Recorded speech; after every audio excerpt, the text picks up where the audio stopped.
Yang kedua dikatakan tadi bahwa kemenangan atas maut.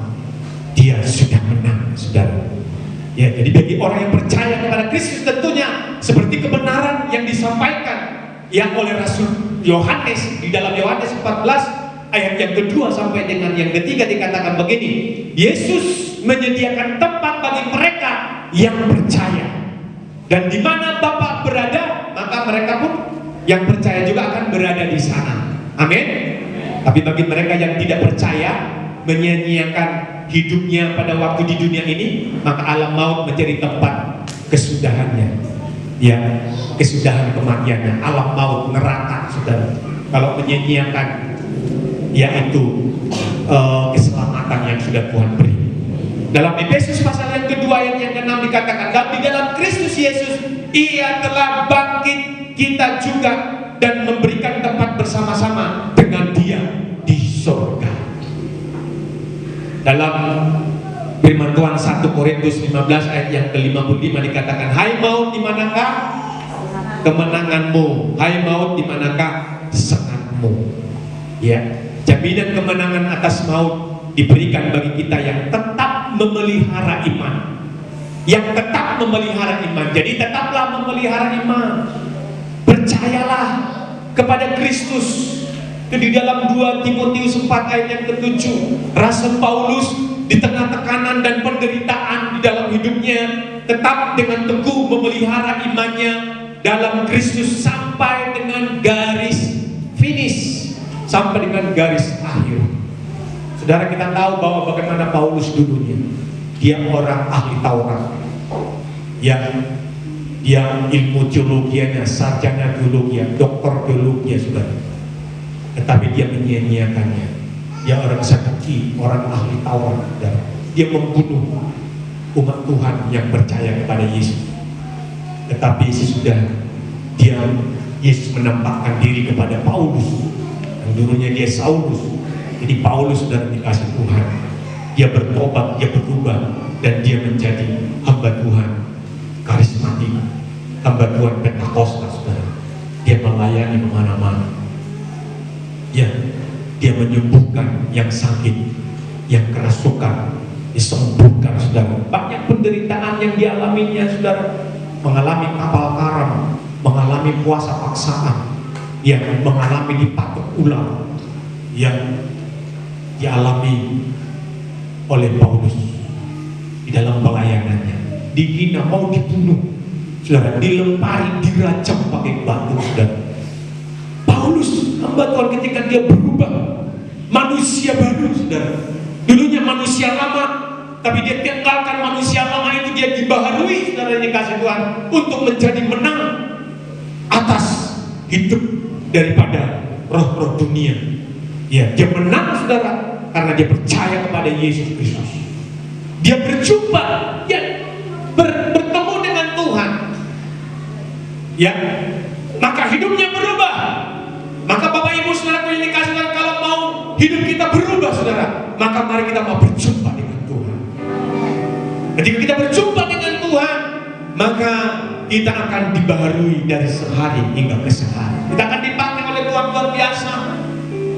Ya, usahamu semakin akan diberkati oleh Tuhan.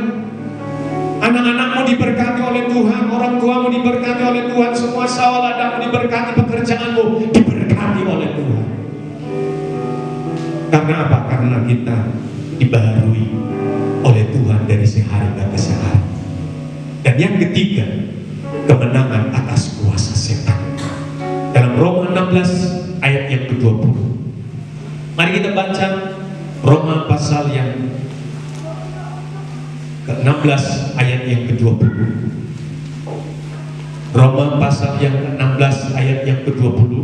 Mari kita baca bersama-sama ayat yang ke-20. 1, 2, 3 ya. Semoga Allah sumber damai sejahtera segera akan menghancurkan iblis di bawah kakimu. Kasih karunia Yesus Tuhan kita menyertai kamu. Karena kebangkitan Kristus telah membuktikan bahwa Yesus telah melucuti pekerjaan kuasa kegelapan dan ditaklukkannya dengan kebangkitannya. Katakan amin. Kebenaran ini memberikan kepada kita orang yang percaya suatu kuasa Jadi pencobaan di budaya bujuk rayu adalah sebagian dari perbuatan setan yang kepada manusia. Jadi untuk menantang dan memberontak kepada kebenaran firman Tuhan. Maka inilah kuasa maut, pencobaan di budaya bujuk rayu, rayuan gombal, godaan dan sebagainya, saudara. Itu perbuatan setan. Ya, dalam Lukas pasal 4 ayat 13 berkata, sesudah iblis mengakhiri semua pencobaan itu, ia mundur daripadanya dan menunggu waktu yang baik. Makanya hati-hati, saudara, kalau kita zona nyaman menunggu waktu yang baik, maka awas, hati-hati. Setan ada, saudara, mengintip. Dia mengintip, melihat celah dalam hidup kita. Maka jangan sampai saudara tinggalkan Tuhan. Jangan sampai Bapak Ibu Saudara tinggalkan persekutuan dengan Tuhan. Amin. Bersekutu dengan Tuhan. Jangan tinggalkan persekutuan dengan perjamuan kudus. Bersekutu dengan Dia, saudara. Karena Dialah yang akan memimpin kita. Dan pencobaan undur dari hidup kita. Sama seperti dalam Lukas 4 ayat yang ke-13. Sesudah iblis mengakhiri semua pencobaan itu. Jadi si iblis yang mencobai. Tuhan tidak pernah mencobai. Amin. Ya, dia mengakhiri pencobaan itu, ia mundur dari Yesus dan menunggu waktu yang baik. Artinya menunggu waktu kita lengah, waktu kita, Bapak Ibu Saudara, kelemahan dan kekurangan itu yang dilihat oleh setan. Maka dikatakan mengucap syukurlah dalam segala hal. Nah, ketika kita nyaman, ketika kita baik-baik saja, saudara, hati-hati. Buatlah lampu kuning dalam hidup saudara, namanya hati-hati. Kalau merah berhenti, kalau hijau maju, kalau merah berhenti, kalau kuning hati-hati. Hati-hati. Ya. Kalau kita kelihatan baik-baik, zona nyaman semuanya, harta datang, uang datang, nyaman, pekerjaan juga ada, nyaman, saudara. Ya, kita melayani pun nyaman, tapi hati-hati. Dalam kenyamanan zona nyaman itu, awas, ya, iblis. Hati-hati. Namanya juga hati-hati, saudara. Ya, berhati-hati.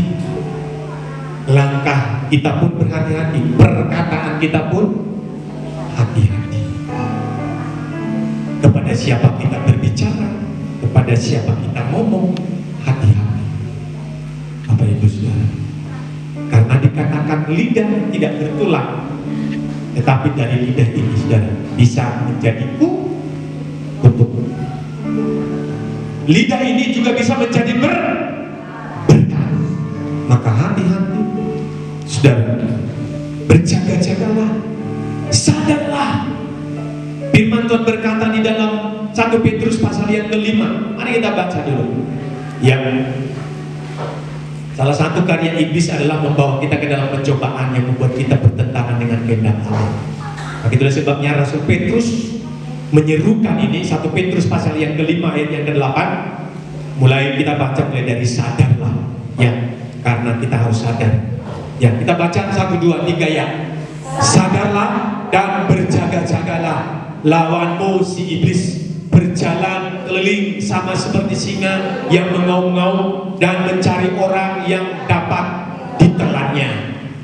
Ini sudah sadarlah, ya, ya, jaga-jaga. Makanya namanya si Radi bagus ya. Radi makin korok.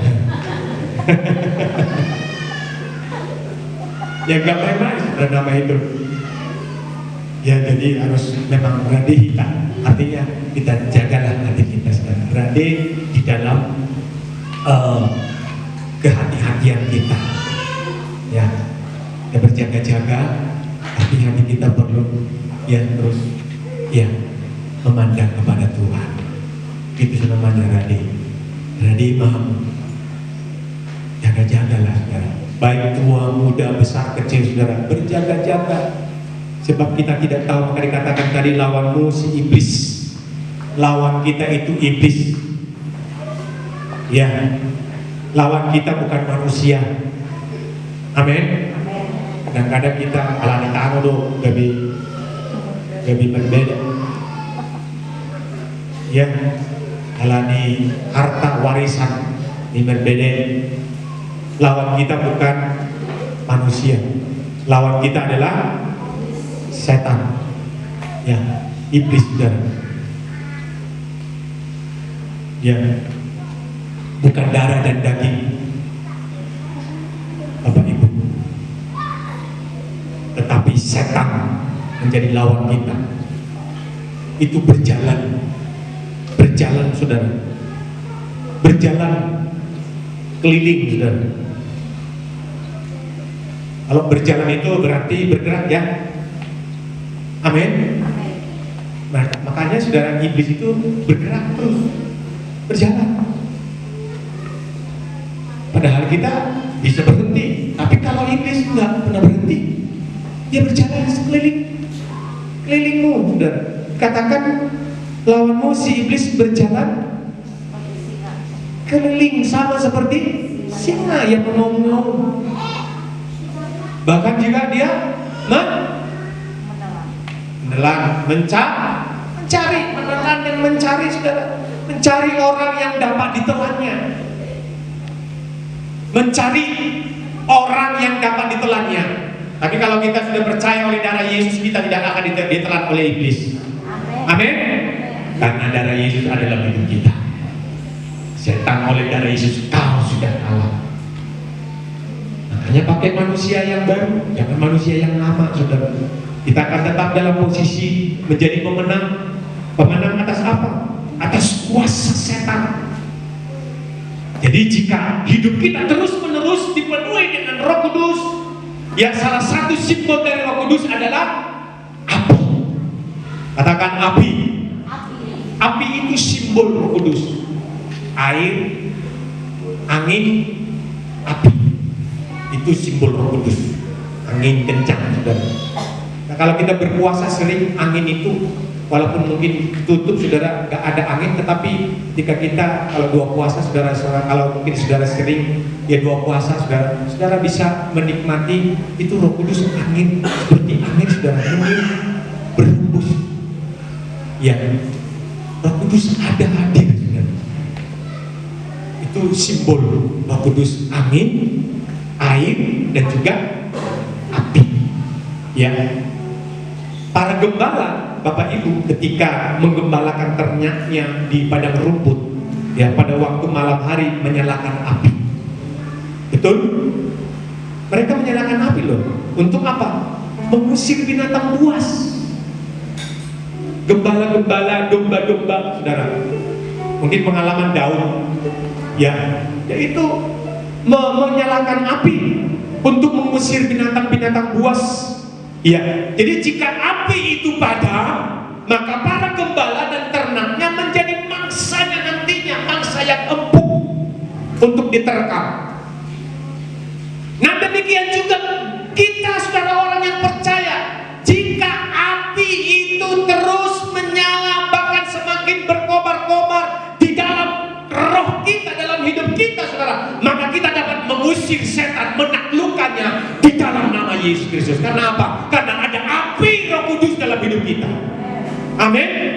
Api menaklukkan, mengusir, berusaha ingin mencobai kita. Tidak bisa karena ada api dalam hidup kita.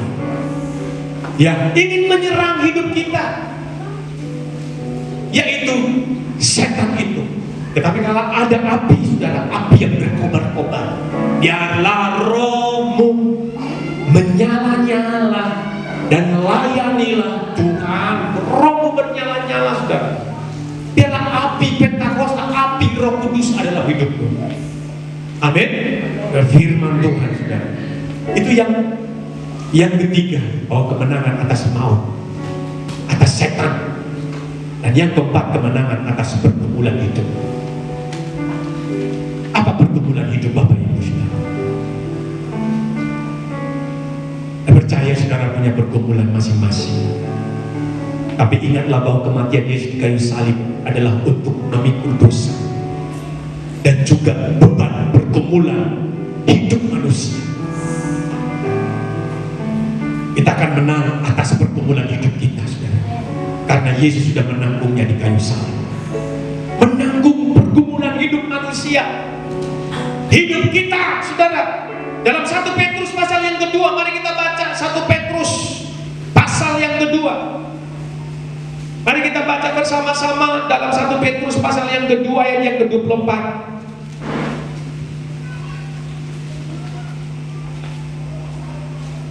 Kita menang atas pergumulan hidup kita. 1 Petrus pasal yang kedua ayat 24. Kalau sudah dapat katakan amin. Mari kita baca bersama-sama 1, 2, 3. Ya. Ia sendiri telah memikul dosa kita di dalam tubuhnya di kayu salib, supaya kita yang telah mati terhadap dosa hidup untuk kebenaran. Oleh bilur-bilurnya kamu telah sembuh. Dalam kebangkitannya maka Yesus juga telah menaklukkan sakit penyakit dalam kehidupan kita, orang yang percaya. Amin. Salah satu pergumulan hidup manusia adalah penyakit. Ya, suatu kondisi yang membuat manusia tidak bisa berbuat sesuatu. Kalau dia sakit dengan maksimal dan dengan efektif, dia akan tidak bisa bekerja karena dia sakit. Hanya menunggu waktunya saja. Nah, di dalam kesempatan minggu ini, saudara, kebangkitan ini, kita percaya bahwa mujizat masih ada. Amin. Bagi yang percaya, ya, milikilah iman yang kuat bahwa Yesus telah menanggung, bahwa Yesus sudah menyembuhkan segala penyakit kita, maka kesembuhan terjadi dalam hidup kita. Nah, pergumulan hidup kita telah ditanggungnya di dalam kematiannya. Apapun persoalan yang terjadi, bersama Yesus pasti ada jalan keluarnya. Katakan amin. Ada solusinya. Bahkan dikatakan ada kemenangan yang diberikan kepada kita semuanya. Yesus Kristus sudah bangkit dari kematian. Dia telah menang atas maut. Maka hal itu sangat berdampak bagi kita yang percaya kepada Kristus, bahwa kita yang mengalami kemenangan bersama-sama dengan Dia dalam setiap kehidupan kita masing-masing. Mari bawakanlah itu pergumulanmu kepada Tuhan. Jangan dirimu sendiri, saudaraku yang dikasih Tuhan, membawa pergumulan itu. Bawalah Yesus. Masukkanlah Yesus dalam pergumulan itu, dalam hidupmu. Apa saja, saudara, dalam situasi kondisi pada hari-hari ini, dalam rumah tanggamu, keluargamu, suami istri, yang anak-anakmu, siapa yang tidak punya masalah? Semuanya punya masalah, semuanya punya pergumulan masing-masing, saudara. Masalah ekonomi, masalah pekerjaan, ya, masalah hatimu dengan Tuhan, masalah hatimu dengan suamimu, masalah hatimu dengan istri, masalah hatimu dengan anak, masalah hatimu dengan yang lain-lainnya, sahabat-sahabat. Saudara, ada. Ya, sekarang ini juga masalah gadget, ya kan? Pasti ada masalah ini. Kalau saudara tidak bawa mungkin satu hari saja, nggak bawa HP, atau mungkin satu hari saja mati, ya nggak ada baterainya, nggak ini, susah. Bagi anak muda, susah kalau nggak ada HP. Kalau tinggal, ya manusia bisa saja, tapi kalau HP tinggal, sebentar dulu ya, HP ku tinggal. Bolong-bolong nggak tinggal, orang masih normal gitu. Pertama-tama saya itu dulu saya ada menaranya sedikit, HP saya Nokia kecil. Ada jemaat yang kasih waktu itu pertama-tama, ya Masih pakai ada di apanya kepalanya sudah dikasih. Bisa kalau lempar pancing bisa mati langsung. Nah, beratnya. Ya itu yang dulu saudara, tama-tama. Tapi sebelumnya sudah mana ada HP. Kita bisa kok nyaman, surat-surat, menyurat, selayangkan dan sebagainya. Ya, tapi ada loh yang enggak betah dia kalau enggak ya HP. Ya, sambil makan pun bisa lihat, ya kan. Padahal ada kerjaan, ada ini apa segala macam. Wah, kan dulu dia HP sambil nonton, sambil makan, sudah kasih Tuhan. Bisa lewat ke kupingnya. Padahal mulutnya ini masih terasa lagi sudah. Ya, jadi Bapak Ibu Saudara ini kasih jangan oleh sesuatu perkara-perkara yang kecil keselamatan itu ya tidak kita kerjakan dalam hidup kita. Amin. Jadi ingatlah bahwa kebangkitan Tuhan Yesus maknanya bahwa kita ini bisa dibaharui dari sehari ke sehari. Haleluya. Maknanya Tuhan Yesus dia bangkit, dia hidup. Sebab dia hidup ada hari esok saudara. Dan kemenangan-kemenangan itu atas maut, atas setan, kemenangan dalam pergumulan kita. Apa jadi pergumulanmu Bapak Ibu Saudara? Ya, dia semuanya itu. Dia sudah menanggungnya di kayu salib. Segala pergumulan hidup kita yang kita alami hari ini, dia sudah menanggungnya di kayu salib. Dan dia bangkit, dia hidup saudara. Jangan takut, jangan gentar, jangan gelisah hatimu. Teruslah bersandar kepada Tuhan. Teruslah semangat bergairah di dalam Tuhan apapun yang terjadi saudara. Hari kita ia melakukannya dengan penuh harapan kedatangan Tuhan Yesus yang kedua kali. Kita tidak bercela-cela dan kita akan memperoleh kehidupan yang kekal sampai selama-lamanya. Seperti pengakuan iman rasuli kita, kita akan memperoleh hidup kekal sampai selama-lamanya. Amin. Puji Tuhan. Untuk kepala